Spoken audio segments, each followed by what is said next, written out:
جی بسم اللہ الرحمن الرحیم۔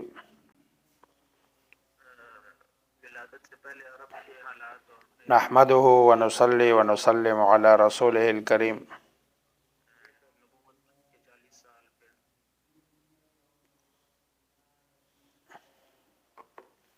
اما بعد فاعوذ باللہ من الشیطان الرجیم۔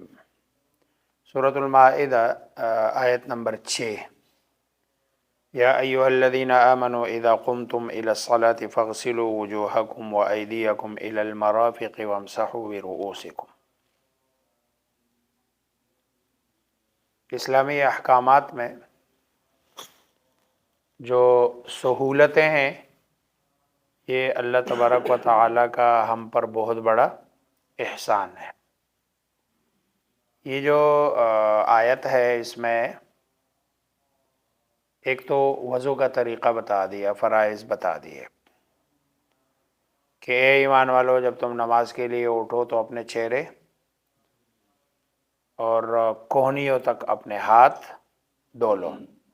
اپنے سروں کا مسح کرو، اپنے پاؤں کو بھی ٹخنوں تک دھو لیا کرو۔ اگر تم جنابت کی حالت میں ہو تو سارے جسم کو غسل کے ذریعے سے فطہروا، خوب اچھی طرح پاک کر لو۔ اور اگر تم بیمار ہو یا سفر پر ہو یا تم میں سے کوئی قضاء حاجت کر کے آیا ہو یا تم نے عورتوں سے جسمانی ملاپ کیا ہو اور تمہیں پانی نہ ملے تو پاک مٹی سے تیمم کرو اور اپنے چہروں اور ہاتھوں کا اس مٹی سے مسح کر لو، گویا کہ چہرے پر اور ہاتھ پر۔ اللہ تم پر تنگی مسلط نہیں کرنا چاہتا، بلکہ یہ چاہتا ہے کہ تمہیں پاک کر دے، صاف کر دے اور تم پر اپنی نعمت تمام کر دے تاکہ تم شکر گزار بنو۔ یہ آیت ہے پہلے حلال و حرام کی تفصیلات بتا دی ہے، اب طہارت کی تفصیلات بتائی جا رہی ہے۔ وہاں حلال و حرام کو بھی اللہ کا فضل اور انعام قرار دیا، اور یہاں اس پاکی اور ناپاکی کو بھی یعنی انسان کے ظاہر اور باطن کی جو پاکی ہے اس کو بھی اللہ تبارک و تعالیٰ کا فضل اور احسان قرار دیا۔ اب یہ جو اس میں ایک جو فضل ہے وہ یہ ہے کہ آپ دیکھو، اگر اللہ تبارک و تعالیٰ کہتے ہیں کہ وضو توڑنے کے بعد سارا جسم دھو لو جیسے غسل میں ہوتا ہے، تو ظاہری بات ہے ہر نماز کے لیے غسل کرنا مشکل ہوتی، لیکن اللہ تبارک و تعالیٰ نے 4 اعضاء دھونے کا حکم دے کر 4 اعضاء سے انسان کا سارا جسم پاک ہو جاتا ہے۔ دوسرا یہ ہے کہ اگر بندے کو پانی نہ ملے تو اللہ تبارک و تعالیٰ نے تیمم کی بھی اجازت دے دی ہے۔ حالانکہ جو مٹی ہے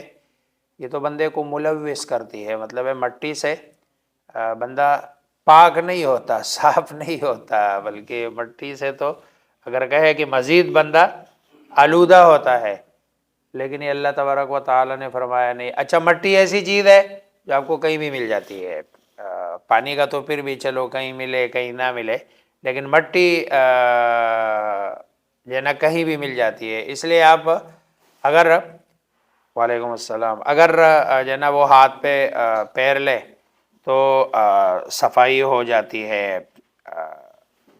اور یہ ہے کہ اللہ تبارک و تعالیٰ تم پر تنگی نہیں چاہتا۔ اچھا، مٹی زمین کی جنس سے جو بھی چیزیں ہیں، صرف مٹی نہیں ہے، زمین کی جنس میں سے جو بھی چیز ہے، جو زمین سے نکلنے والی چیزیں ہیں، ان سب میں کسی بھی چیز پر اگر آپ جو نا ہاتھ مار کے چہرے پر مل لے تو اس سے بندہ پاک ہو جاتا ہے۔ پھر وضو اور غسل دونوں میں سیم ہے، یہ نہیں ہے کہ جیسے کہ جب یہ حکم آیا تھا تو صحابہ کرام رضوان اللہ تعالی علیہم اجمعین غالباً سفر میں تھے، کسی سفر میں ایک صحابی کو رات کو احتلام ہو گیا، مطلب یہ ہے کہ اس کو غسل کی ضرورت پیش آئی، تو صبح جب وہ اٹھا تو اٹھ کے وہ مٹی میں لوٹ پوٹ ہو رہا تھا، یعنی پورے جسم پر مٹی۔ تو رسول اللہ صلی اللہ علیہ وسلم کو پتہ نہ فرمایا، آپ نے فرمایا نہیں، غسل کے لیے بھی بس اتنا ہی ہے جتنا کہ اب دیکھو کتنی آسانی ہے۔ پھر پانی نہیں ہے یا پانی ہے لیکن ٹھنڈ اتنی زیادہ ہے کہ اگر آپ غسل کرتے ہیں اور پانی کو گرم کرنے کا انتظام بھی نہیں ہے، بندہ ناران کا غان بیٹھا ہوا ہے، رات کو احتلام ہو گیا یا جو نا غسل کی کسی اور وجہ سے حاجت ہو گئی ہے، اب وہ غسل اگر کرتا ہے، پانی گرم کرنے کا اس کے پاس اس وقت کوئی انتظام نہیں ہے، اور نماز کا ٹائم ہو رہا ہے، اگر ٹھنڈے سے کرتا ہے تو اس نے برف اور کلفی بن جانا ہے۔ یہ جون جولائی میں ایک دفعہ ہمیں ناران کا غان جانے کا اتفاق ہوا تھا، تو فجر کو غسل تو کیا ہے، صرف استنجا کیا اور وضو کیا ٹھنڈے پانی سے نا، تو جدھر جدھر پانی لگا نا تقریباً 2 گھنٹے پتہ نہیں چل رہا تھا کہ یہ عضو ہمارا ہے بھی یا نہیں۔ تو اگر اس پہ بندہ غسل کر لے تو پھر تو سارا جسم مثلا بندے کا سن ہو جاتا ہے۔ تو اگر اس طرح کی حالت ہے تو پھر شریعت نے اجازت دے دی ہے کہ یا پھر پانی بھی ہے، پانی ٹھنڈا بھی نہیں ہے لیکن بیمار ہے، اور بیماری ایسی ہے کہ جس میں پانی انسان کے جسم کے لیے مناسب نہیں ہے، تو پھر بھی شریعت نے اجازت دے دی ہے کہ وہ کیا کر لے، غسل کی بجائے تیمم کر لے۔ اگلی جو آیت ہے آیت نمبر 8، اس میں دشمنوں کے ساتھ عدل اور انصاف کا حکم دیا ہے۔ یا ایھا الذین آمنوا کونوا قوامین للہ شہداء بالقسط، اے ایمان والو ایسے بن جاؤ کہ قوامین للہ، اللہ کے احکامات کی پابندی کے لیے تیار رہو، بالقسط انصاف کی گواہی دینے والے ہو۔ ولا یجرمنکم شنآن قوم علی الا تعدلوا، اور کسی قوم کی دشمنی تمہیں اس بات پر آمادہ نہ کرے کہ تمہیں ناانصافی کرو، بلکہ اعدلوا، انصاف سے کام لو، ہوا اقرب للتقوی، اور یہ طریقہ تقوی سے زیادہ قریب تر ہے، اور اللہ سے ڈرتے رہو۔ ان اللہ خبیر بما تعملون، بے شک اللہ تبارک و تعالی جاننے والا ہے جو تم کرتے ہو۔ اب دیکھو یہاں عدل اور انصاف کے بارے میں حکم دیا گیا ہے، اور ساتھ میں یہ بتا دیا کہ کسی قوم سے دشمنی وہ اپنی جگہ، لیکن وہ تمہیں ناانصافی پہ نہ ابھارے۔ مثلا کوئی آپ کا ایک دوست ہے، دوسرا بندہ ہے جو آپ کا دوست نہیں، آپ کا دشمن ہے، اور دونوں کا آپس میں کوئی بات متنازع ہے، آپ کے پاس فیصلہ آتا ہے یا آپ کو گواہی کا موقع آپ کے پاس ہے، آپ کو پتہ ہے معاملے کا، اور آپ جا کے جو آپ کا دوست ہے اس کے حق میں بولتے ہیں اور جو آپ کا دشمن ہے اس کے خلاف بولتے ہیں، ظاہری بات ہے یہ ناانصافی ہے۔ یا آپ فیصلہ کرتے ہیں جو اپنے دوست یا اپنے قوم کے حق میں، اور جو نا ہم سب تقریباً اس وقت مثلا اگر کوئی پٹھان ہے تو وہ پٹھان کے حق میں، اگر پنجابی ہے تو پنجابی کے حق میں، اور اگر سندھی ہے تو سندھی کے حق میں، یعنی ہمیں لسانیت کی بنیاد پر، قومیت کی بنیاد پر بسا اوقات بندہ وہ کہتے نہیں یار یہ تو میرے ہم زبان ہے، میرے جو نا قوم کا ہے، اس لیے میں نے تو اس کے حق میں فیصلہ دینا ہے۔ اچھا یہ ووٹ بھی ظاہری بات ہے فیصلہ ہی ہے نا جو آپ کرتے ہیں، عدل، اب عدل فیصلہ اس اعتبار سے ہے 10 بندے ہیں، اب 10 بندوں میں سے آپ ایک کو کہہ رہے ہیں کہ یہ عادل ہے اور یہ اچھا ہے، حالانکہ اس کے مقابلے میں دوسرا بندہ اس سے زیادہ اچھا ہوتا ہے، تو یہ جو نا اللہ تبارک قرآن کریم میں اللہ تبارک و تعالیٰ تو عام حالات میں تو عادل ہے ہی ہے، لیکن دیکھو اتنا کہ آپ دشمنی کرتے ہوئے بھی عدل اور انصاف سے کام لو۔ اگلی جو آیت ہے یہ فطرت کے زمانے سے متعلق ہے۔ یا اہل الکتاب قد جاءکم رسولنا یبین لکم علی فترۃ من الرسل، فطرت کہتے ہیں وحی کا انقطاع اور پھر اس کے بعد دوبارہ وحی کی ابتدا. تو یہ جو انقطاع اور ابتدا کے بیچ کا جو علاقہ ہوتا ہے نا یہ فترت کا زمانہ کہلاتا ہے. اب فترت کبھی ظاہری بات ہے لانگ ٹرم کے لیے ہوتا ہے، کبھی فترت شارٹ ٹرم کے لیے. اب خود ایک نبی کے نبوت میں بھی فترت کا زمانہ آتا ہے، جیسے رسول اللہ صلی اللہ علیہ وسلم کے پاس کبھی کچھ مواقع ایسے آئے ہیں کہ جس میں آپ صلی اللہ علیہ وسلم کے پاس وحی نہیں آتی رہی، اور یہ جو کفار ہے یہ پروپیگنڈا بھی کرتے تھے کہ شاید ان کو ان کے دوست نے چھوڑ دیا، جس پہ سورۃ الضحیٰ بھی ہے کہ ما ودعک ربک وما قلا، کہ نہیں چھوڑا تیرے رب نے اور نہ وہ تجھ سے کوئی ناراض ہوئے ہیں. تو اور دوسرا فترت حضرت عیسیٰ علیہ السلام سے لے کر سرکار دو عالم محمد مصطفیٰ صلی اللہ علیہ وسلم، غالباً رسول اللہ صلی اللہ علیہ وسلم کی جو ولادت ہے یہ 571 عیسوی ہے. اب 571 عیسوی، اب ظاہری بات ہے یہ بیچ میں حضرت عیسیٰ اور رسول اللہ صلی اللہ علیہ وسلم کے بیچ میں کتنا 571 سال کا فاصلہ ہے. یہ سارا جو ہے نا فترت کا زمانہ ہے. تو اللہ فرماتے ہیں یا اہل الکتاب، اے اہل کتاب، قد جاءکم رسولنا، کہ تمہارے پاس ہمارے پیغمبر آئے ہیں ایسے وقت میں یبین لکم علی فترۃ من الرسل، دین کی وضاحت کرنے کے لیے علی فترۃ من الرسل، جب انبیاء علیہم السلام کی آمد کیا تھی، رکی ہوئی تھی. ان تقولوا ما جاءنا من بشیر ولا نذیر، تاکہ تم یہ نہ کہہ سکو کہ ہمارے پاس تو کوئی ڈرانے والا اور کوئی خوشخبری دینے والا نہیں آیا تھا. فقد جاءکم بشیر و نذیر، تمہارے پاس جو ہے نا ڈرانے اور خوشخبری دینے والے دونوں آئے تھے. واللہ علی کل شیء قدیر. جیسے میں نے کہا یہ حضرت عیسیٰ اور رسول اللہ صلی اللہ علیہ وسلم کے درمیان کا جو زمانہ ہے یہ تقریباً 571-72 برس کا بنتا ہے. ہاں یہ 600 سال، یہ 600 سال تقریباً بنتے ہیں. جیسے حضرت سلمان فارسی رضی اللہ تعالی عنہ سے صحیح بخاری میں ایک روایت ہے، وہ فرماتے ہیں آپ صلی اللہ علیہ وسلم کہ انا اولی الناس بعیسی ابن مریم لیس بینی و بینہ نبی،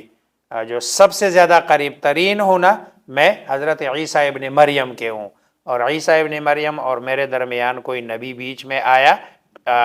نہیں ہے. اسی طرح لیکن سورہ یاسین میں جن 3 بندوں کا تذکرہ ہے، اذ ارسلنا الیہم اثنین فکذبوہما فعززنا بثالث، یہ حضرت عیسیٰ علیہ السلام کے بعد کے لوگ ہیں. تو اگر کوئی رسول نہیں آیا تو پھر یہ ان 3 کا قرآن جو کہتا ہے اذ ارسلنا الیہم اثنین فکذبوہما فعززنا بثالث، اس ان کے بارے میں آتے ہیں یہ حضرت عیسیٰ علیہ السلام کے قاصد اور مبلغین تھے، یہ رسول نہیں ہے. اچھا لفظ رسول ہے نا یہ قاصد کے معنی میں ہے جو لغوی اعتبار سے، اور اصطلاحی اعتبار سے پھر یہ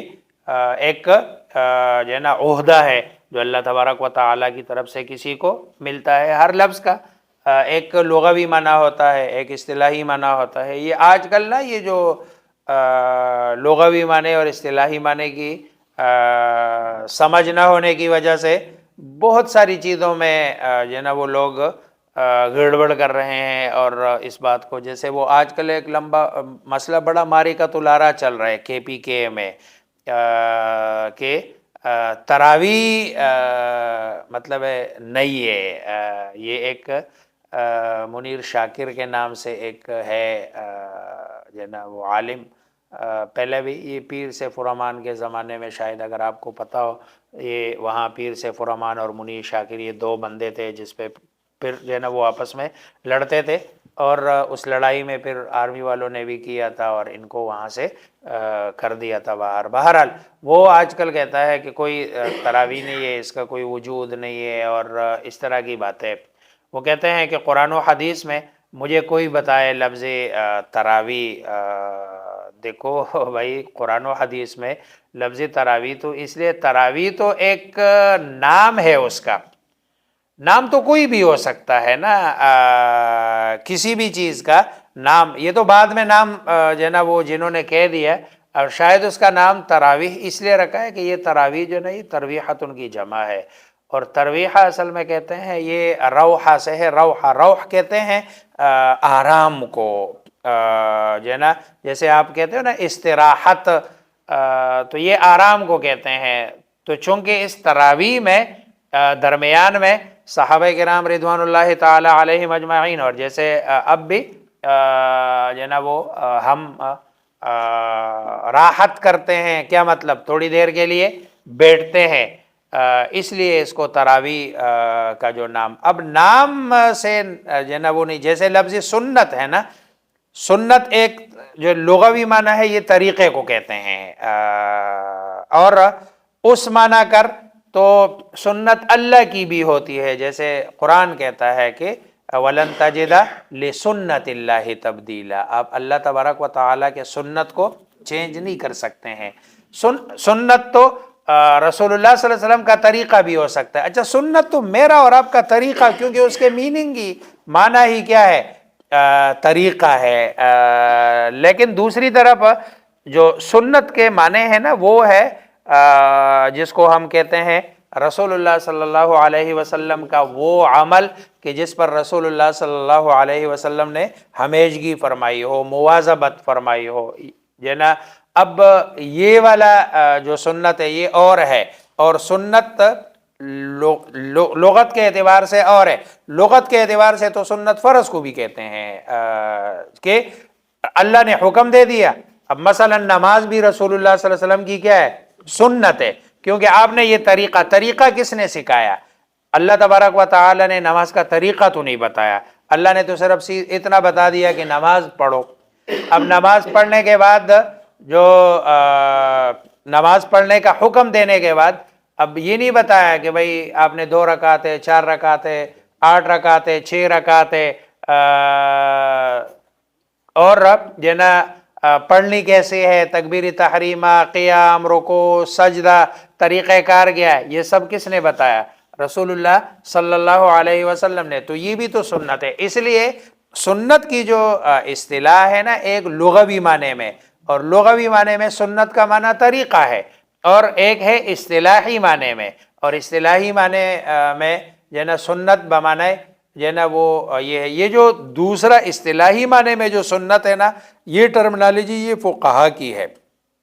انہوں نے ایک چیز کو مثلا کہہ دیا کہ یہ رسول اللہ صلی اللہ علیہ وسلم کی سنت ہے کیونکہ اس پر رسول اللہ صلی اللہ علیہ وسلم نے مواظبت کی ہے، لیکن اگر کسی نے کوئی ایک آدھ مرتبہ چھوڑ دیے تو آپ صلی اللہ علیہ وسلم نے اس پر ناراضگی نہیں کی اور جو ہے نا ڈانٹا نہیں، یا قرآن و حدیث میں اس پر کوئی ایسی وعید نہیں ہے کہ مثلا جہنم کی وعید ہو یا اس طرح، تو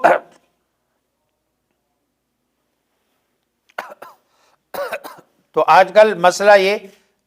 بڑا جو ہے نا وہ ہے کہ تراویح جو ہے نا سرے سے ہے نہیں، دیکھو رسول اللہ صلی اللہ علیہ وسلم نے 3 دن تو تراویح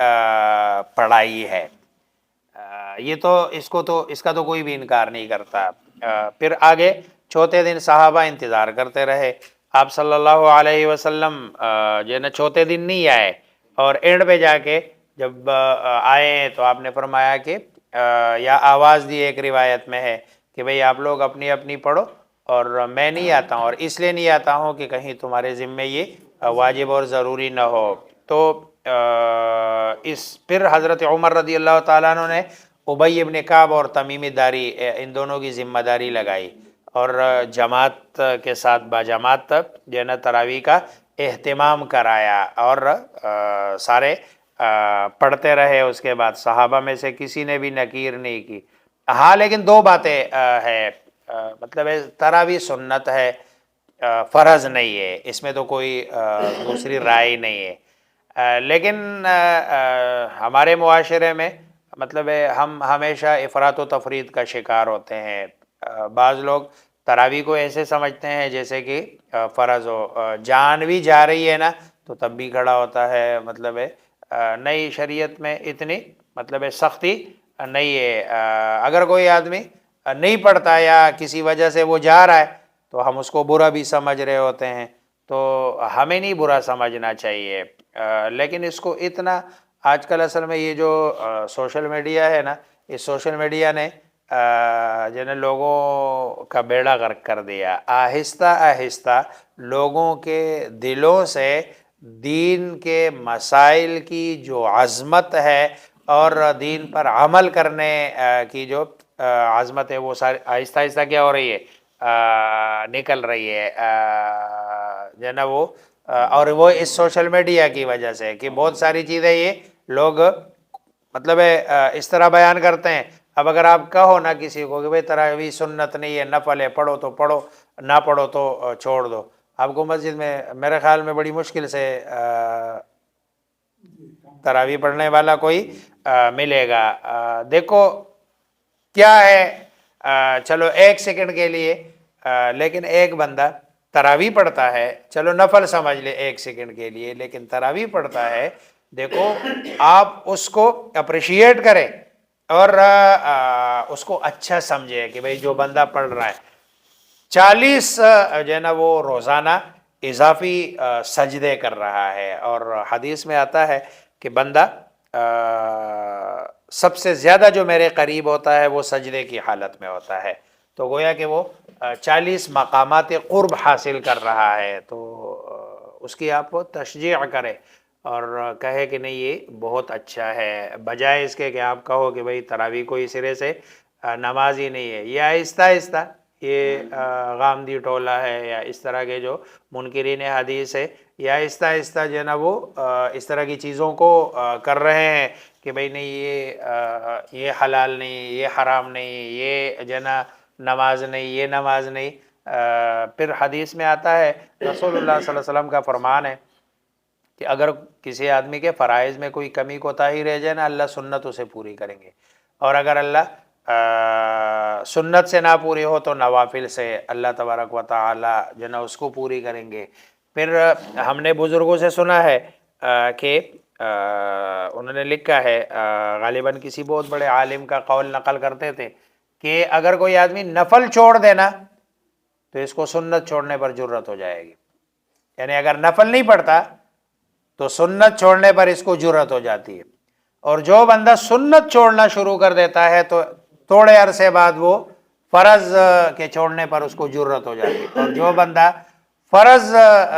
چھوڑنے کی جرت کرتا ہے نا تو ایک ٹائم آتا ہے اسلام کی اہمیت اس کے دل سے نکل کے انجام کار وہ باہر نکل جاتا ہے دائرہ اسلام سے، اور اس طرح کے کلمات کہتا ہے. اس لیے ہم اللہ تبارک و تعالیٰ کے بندے ہیں، ہم نے جو ہے نا ادھر سے نہیں لینا ہے، ہم نے تو کدھر جانا ہے،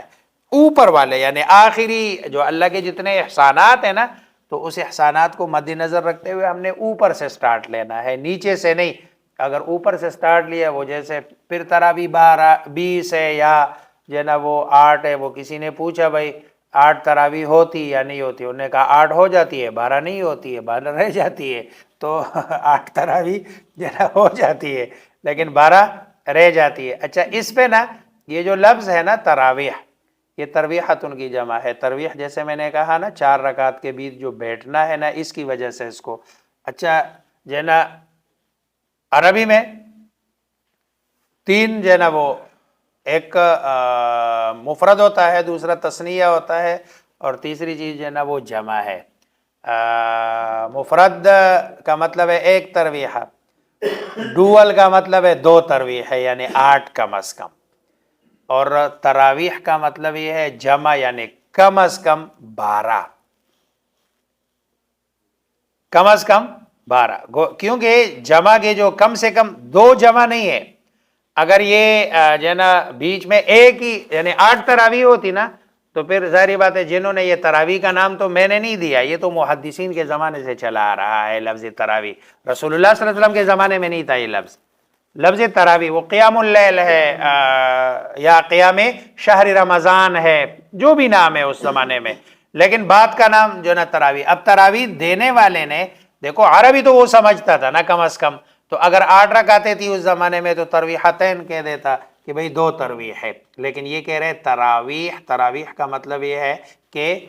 12 کم سے کم۔ اچھا پھر یہ جو تراویح ہے نا، یہ جمع قلت، جمع کی بھی 2 قسمیں ہیں، ایک قلت کہتے ہیں، دوسرا کثرت کہتے ہیں۔ جمع قلت کی جو کم سے کم عدد ہے نا وہ 3 ہے، اور جمع کثرت کے کم سے کم عدد وہ 3 نہیں ہے۔ تو اور یہ جو تراویح ہے نا، جیسے مصابیح کہتے ہیں ہم، آپ اردو میں بھی، یہ جمع الجمع ہے،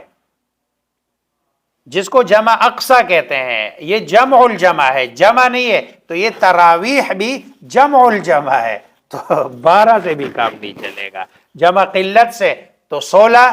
یا 20، اور ظاہری بات ہے 16 تو کسی کا قول نہیں ہے، تو لا محالہ جو 20 کا قول ہے، یعنی یہ آپ کے جو یہ لفظ تراویح ہے، اس سے ہی ثابت ہوتا ہے کہ جنا تراویح کتنی ہے،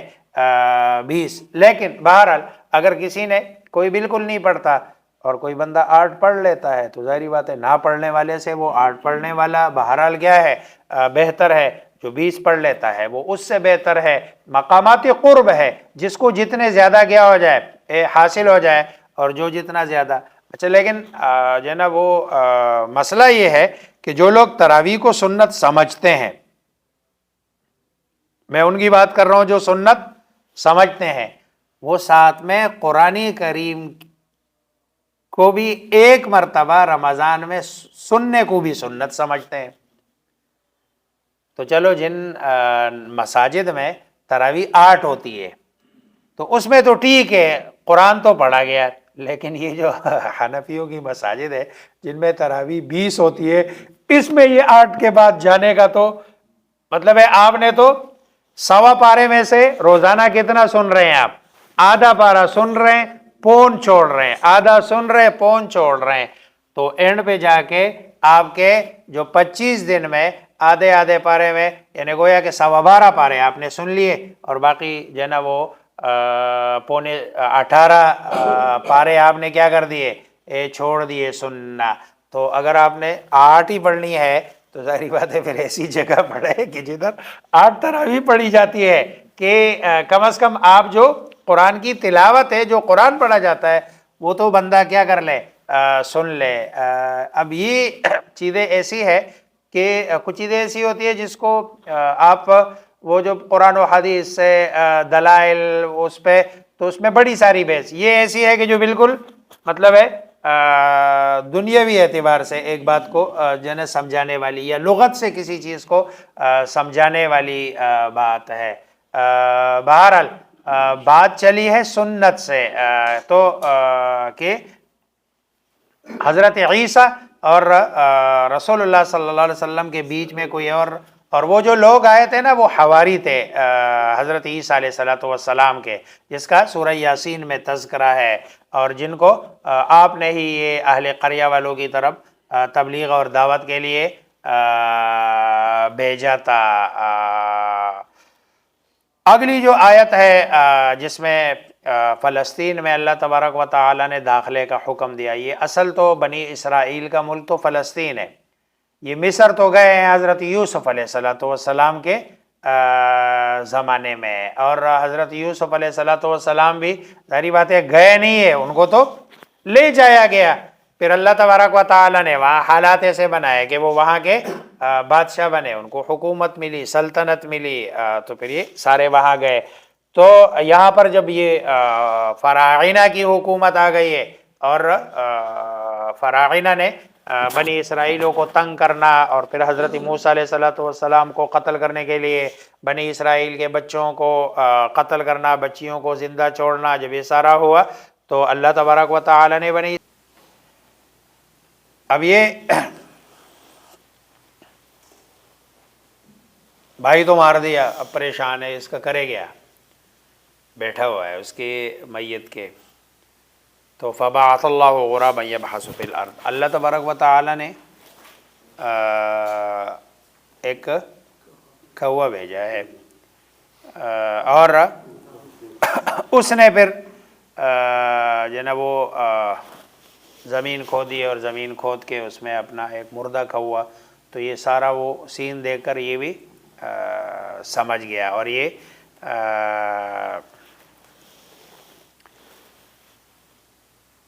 اچھا یہ کووں کی فطرت بھی ہے نا، آپ نے دیکھا ہوگا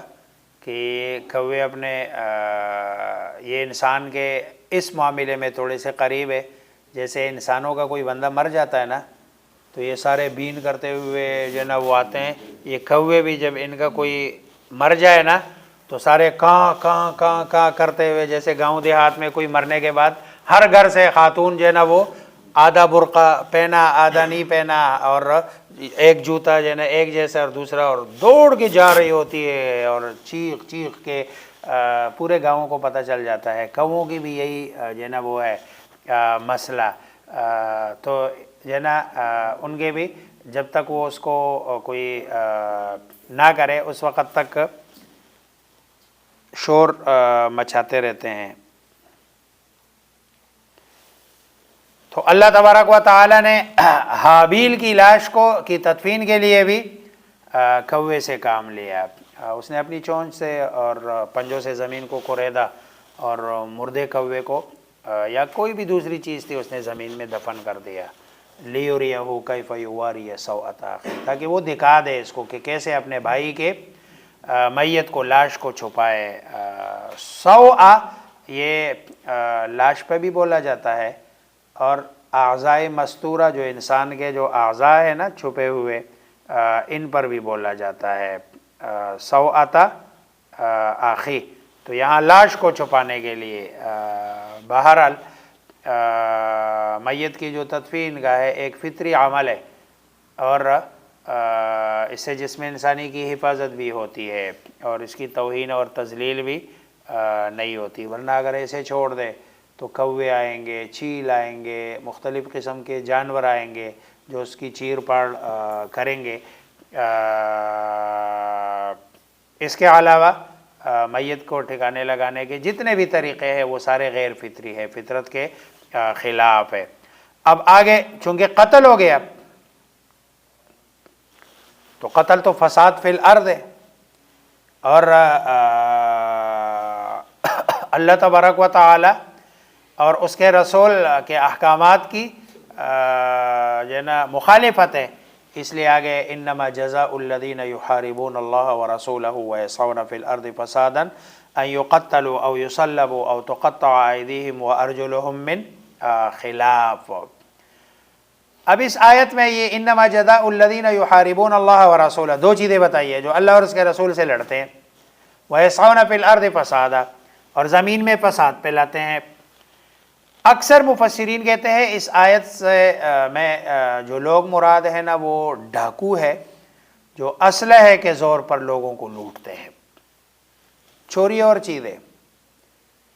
یا اچھکا یعنی کسی سے کوئی چیز چلتے چلتے اچھک لینا، یہ اور چیز ہے، اس کے احکامات اور ہے۔ یہ جو بندہ ہے نا یہ ڈاکو ہے، اور کس کے زور سے؟ اسلحے کے زور سے، اور ظاہری بات ہے جو اللہ اور رسول کے نافرمان کا ہے یہ اللہ کے قانون کی بے حرمتی کرتے ہیں اور لوگوں سے لڑتے ہیں، اللہ تبارک و تعالیٰ کی مخلوق کو تکلیف دیتے ہیں، تو یہ ایسا ہے کہ اللہ کے مخلوق سے لڑنا یہ ایسا ہے جیسے اللہ اور اس کے رسول سے لڑنا۔ اب اس کی 4 سزائیں بتائیے۔ اب 4 سزائوں میں سے قتل کیا جائے، سولی چڑھایا جائے، اس کے ہاتھ پیر مخالف سمت سے کاٹے جائے، او ینفو من الارض، یا ملک بدر کیا جائے۔ اچھا باقی ائمہ کہتے ہیں یہ اختیار ہے، مطلب ہے ثواب دیدی اختیار ہے حاکم وقت کو کہ اس میں سے جو سزا دے دے۔ اچھا امام ابو حنیفہ رحمہ اللہ فرماتے ہیں یہ 4 جرائم ہیں جن کی الگ الگ سزا ہے۔ اب اگر ایک آدمی ہے جس نے کسی کو قتل کیا لیکن مال لوٹنے کی نوبت نہیں آئی، ڈاکے کے لیے بیٹا تھے، قتل کیا لیکن مال نہیں لوٹا، اس کی نوبت نہیں آئی، تو فرمایا اس کو قتل کیا جائے گا، یہ جو قتل والا ہے۔ دوسرا یہ کہ اگر کسی آدمی نے قتل بھی کیا اور مال بھی لوٹا تو اس کو مزید عبرت کے لیے سولی پہ چڑھایا جائے گا۔ اگر صرف مال لوٹا قتل نہیں کیا تو پھر اس کے ہاتھ اور پیر مخالف سمت سے کاٹے جائیں گے، اور اگر صرف ڈرایا دھمکایا، نہ قتل کیا نہ مال لوٹا، تو ایسے آدمی کو ملک بدر کریں گے، یعنی اس کو وہاں سے نکالیں گے۔ اچھا، باقی ائمہ ملک بدر سے مراد مطلب ہے پنڈی سے نکال کے لاہور بھیج دیں گے یا ملک سے نکال دیں گے۔ امام ابو حنیفہ رحمہ اللہ ملک بدری کا بھی یہ معنی نہیں لیتے ہیں، وہ کہتے ہیں ملک بدری کا مطلب یہ ہے کہ آزاد دنیا سے نکال کر اس کو قید میں ڈال دیں گے۔ یہ جو قانون ہے نا، قانون اسلام کے ہر حکم کے دو پہلو ہوتے ہیں، ایک اخلاقی پہلو اور ایک قانونی پہلو۔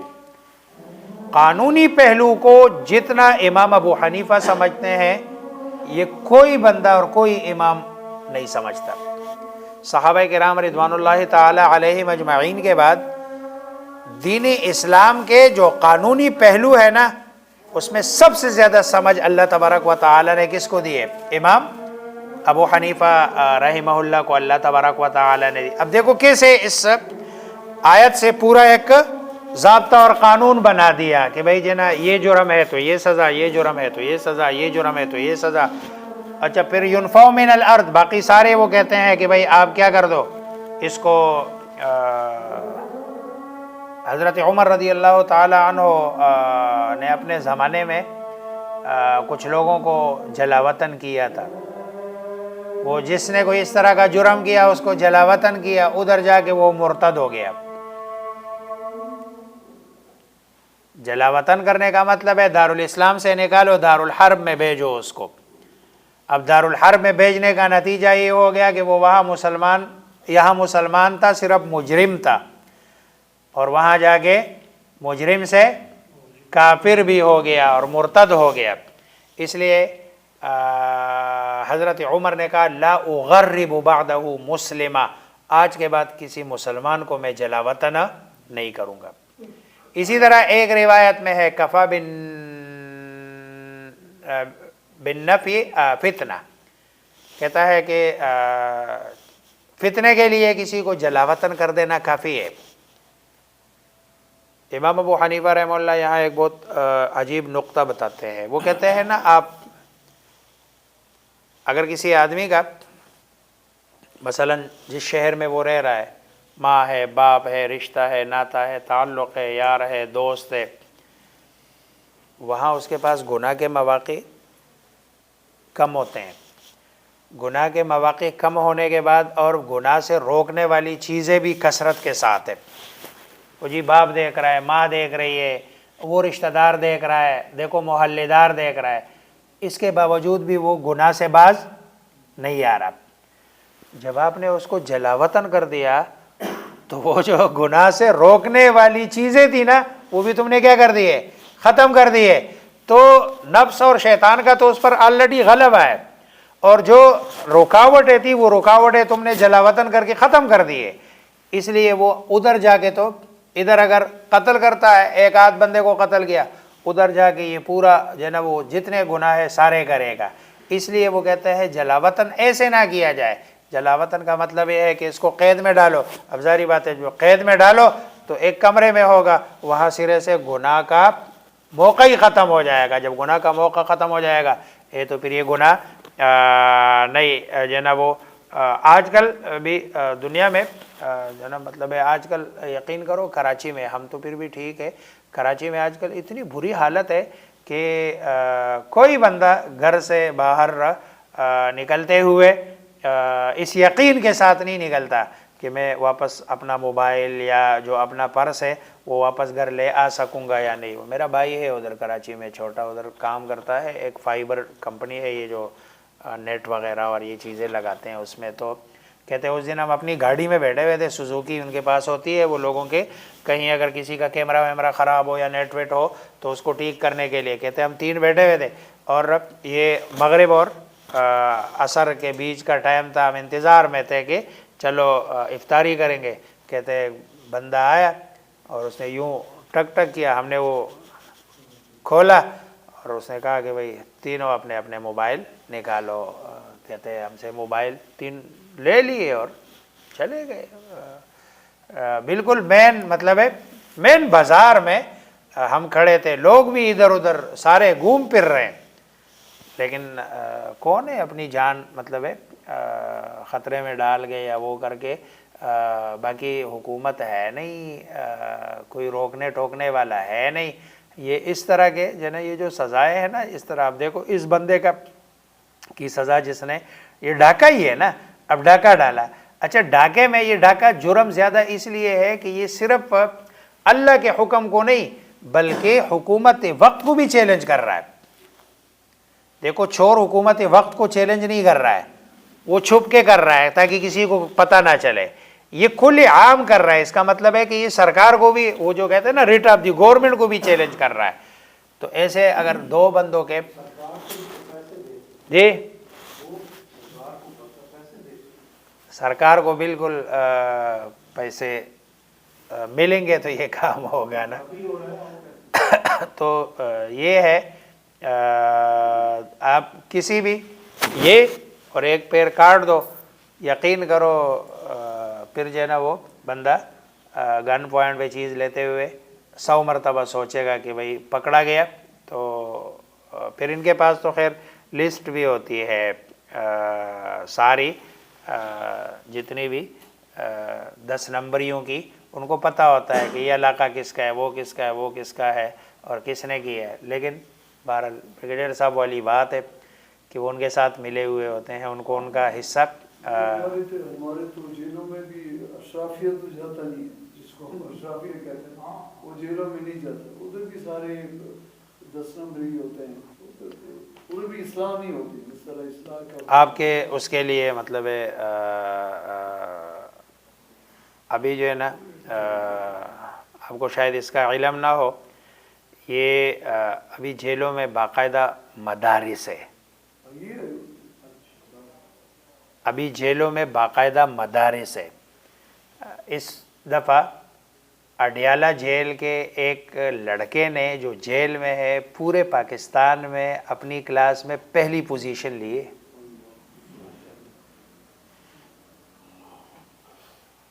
جس نے جیل میں پڑھا بس اس نے پھر پورا پڑھا, یعنی اور پڑھا, ظاہری بات ہے اس کا تو کوئی اور کام کوئی اور ایکٹیویٹی نہیں ہے, اس نے پڑھا ہے. پورے پاکستان میں اس نے ٹاپ کیا ہے اور 600 میں سے اس نے 600 نمبر لیے. جی وہی دینی علم کی بات کر رہا ہوں. تو ابھی وہاں باقاعدہ یہ اڈیالہ جیل کا بھی مطلب ہے ویسے دیکھنے کے لیے, ایسے نہیں کہتا ہوں کہ اگر جانے کا اتفاق, مطلب ہے وزٹر کے طور پر اگر آپ جائے تو وہاں باقاعدہ حفظ کی کلاسیں ہیں, ناظرے کی کلاسیں ہیں, اسی طرح یہ جو تربیتی کورس دینی اس کی کلاسیں ہیں, اور یہ باقاعدگی سے ہوتی ہے. جو دین کا کام کرنے والے لوگ ہیں نا, یہ اپنا کام کہیں نہ کہیں کسی نہ کسی طریقے سے الحمدللہ کر رہے ہیں. آپ کے اس میں سکول نہیں ہے, یعنی جیل میں سکول نہیں ہے لیکن جیل میں مدرسہ ہے, اور ہر جیل میں ہے. جی یہ تو میرے خیال میں یہ جو وفاق کے سسٹم میں ہوں نا, تو مجھے بھی کوئی 16-17 سال ہو گئے کہ 16-17 سال سے میں وہ کر رہا ہوں. 16-17 سال سے ہمارے ساتھیوں کی ڈیوٹی لگتی ہے اڈیالہ جیل میں ایگزام کے ٹائم نا, کہ وہ جاتے ہیں باقاعدہ جیل والے اس کو اجازت دیتے ہیں, جیسے ایگزام میں جاتے ہیں پیپر لے کے جانا ان کے پاس اور پھر وہاں ڈیوٹی کرنا نقل وقل یا اس کے لیے, تو یہ جاتے ہیں. یہ بڑے عرصے سے ہے, لیکن یہ چیزیں ایسی ہے ساری باتیں وہ دین ہماری اس میں نہیں ہے. جیلوں میں عالم رہتا ہے, پڑھاتے ہیں, جس میں پڑھنا ہوتا ہے پڑھا نہیں, پڑھتے اس کو تنخواہ ملتی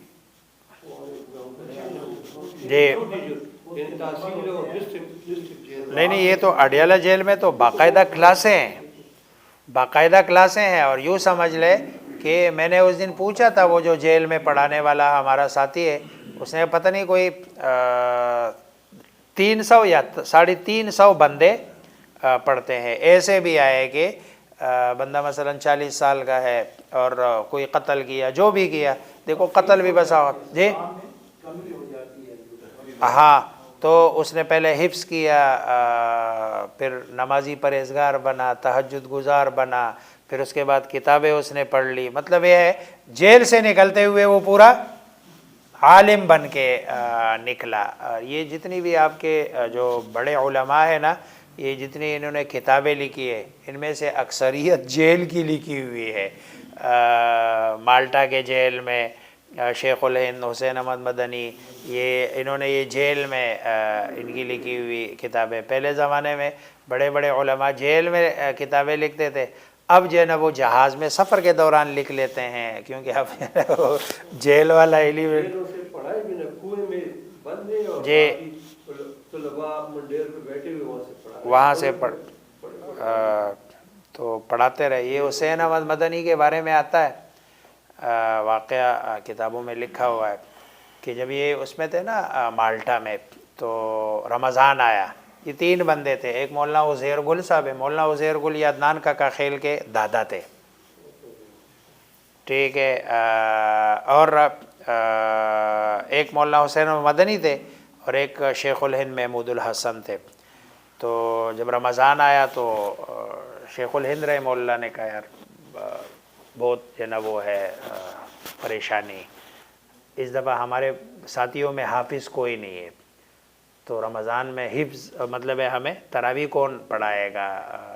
چلو تراویح تو پڑھ لیں گے لیکن قرآن کا سننا ہمارا اس دفعہ رہ جائے گا. تو حضرت مدنی نے جو ان کے شاگرد تھے انہوں نے کہا چلو اللہ خیر کرے گا، کوئی اللہ صورت بنا دے گا. انہوں نے رمضان سے 1 دن پہلے سٹارٹ کیا اور روزانہ 100 پارہ یاد کرتے تھے اور رات کو سناتے تھے. روزانہ 100 پارہ یاد. حسین احمد مدنی 100 پارہ 27 دن میں انہوں نے پورا قرآن یاد کر کے سنا دیا. اللہم ربنا آمین حمد الشاکرین والعاقبۃ للمتقین والصلاة والسلام. ربنا تقبل منا انک انت السمیع العلیم برحمتک.